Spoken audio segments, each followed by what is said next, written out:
Yo, what's up mga bro? Welcome back to the channel. At ngayong araw na to, meron naman tayong panibagong helmet unboxing na gagawin. At ang seller na pinagbilang ko nito online, ayan mga bro. Ayan yung pangalan. Ayan. Siguro naman kilala nyo yan. I'm sure mas kilala nyo pa yan kaysa sa akin. Ayan ang Team Graffiti. Diyan ko nabili mga bro yung ating helmet na Evo GT Sports. Kaka-release lang ng Evo yan. Sinuwerte naman tayo at nagaroon tayo ng isa. Alam niyo naman pag naglabas si Evo ng bagong model, talagang ubusan yan. Ito dumating ito ng 2 weeks ago. Ngayon ko lang bubuksan. Well, tignan natin kung okay yung helmet, kung wala bang damage. Siyempre, after unboxing, makikita natin kung ano yung laman o kasama ng helmet na to. Huwag na natin patagalin mga bro, i-unbox na natin tong Evo GT Sports. Siyempre, pagdating sa unboxing, medyo may hirapan ako niya kasi isa lang yung ating kamay. Huwag sana madamage yung masyado kasi matalas tong cutter na to. Ayun, nakita ko na. Bumungad na sa atin. Nakakita ko na. Ayun. Medyo makapal yung bubble wrap.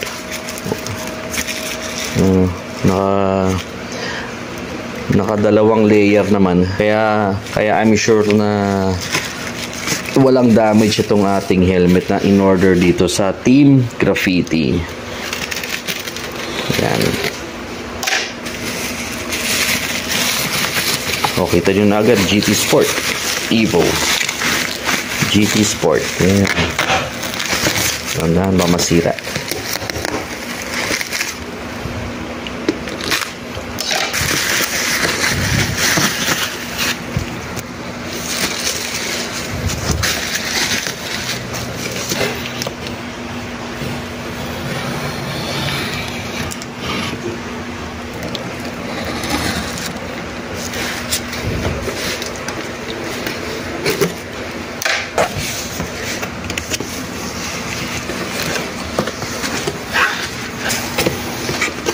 Bago yung helmet, tingnan natin kung ano meron. So, ayun, nakita ko na. Meron siyang kasamang clear lens.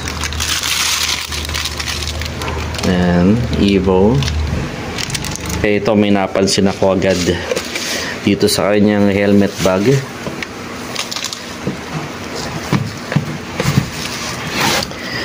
Ayan o, hindi ito print. Embroidered yung tatak na Evo tsaka ayun, GT Sport. Ito yung loob. Ayan. Ang ganda ng tela. Kita nyo yung string. Ayun o, dalawa na. Pwede nyo nang isabit sa likod itong helmet dahil dito sa kanyang design ng helmet bag na dalawa na yung string. Siyempre yung manual na Evo nandito. At saka Evo sticker. Ayan o. So, ito yung ating bagong Evo GT Sport. Siyempre, pag sinabing GT Sport, expected natin dito. Lightweight, maliit na shell, pang racetrack, naka-single visor. Tsaka ang size na pinili ko is ito. Size is small. Sa tingin ko, okay naman to sa akin. Sa ibang brand ng helmet, no? Spider, tsaka Geely, naka-medium size. Test natin yung small, no? Kung kasya ba talaga sa akin. So feeling ko kasya naman. Laki ng spoiler niya. Meron na siyang integrated spoiler dito. Ayan. Tapos dinugtungan pa ng spoiler. Itong Allen screw na kasama, no. Ayan. Kung sakaling gusto nyo tanggalin ito. Ayan. So meron siyang ilang ba tornilyo na ito. Spoiler na to. 3 sa gitna tsaka sa magkabilang gilid. So 3. Tsaka ito yung mga certification niya mga bro. Yung emblem.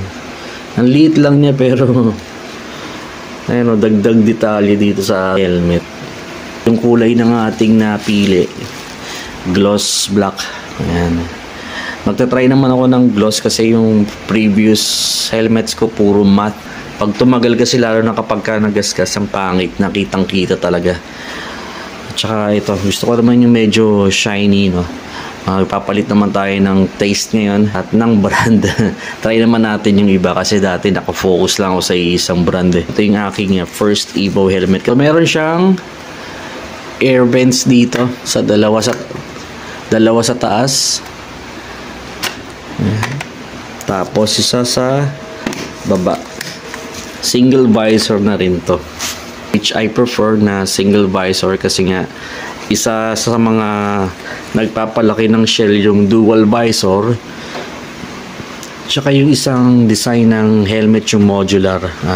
Ayoko nun mga bro. Gusto ko yung ganito lang. Single visor. Yung bagong release ng Evo helmet, Evo GT Sport. Ito yung isa sa mga budget friendly na brand. Pwede nyo isama sa listahan itong Evo helmet, itong Evo GT Sport. Okay mga bro, ito na yung ating helmet kapag nakasuot. Actually, sakto naman yung small size na napili ko, no? Sakto lang talaga siya.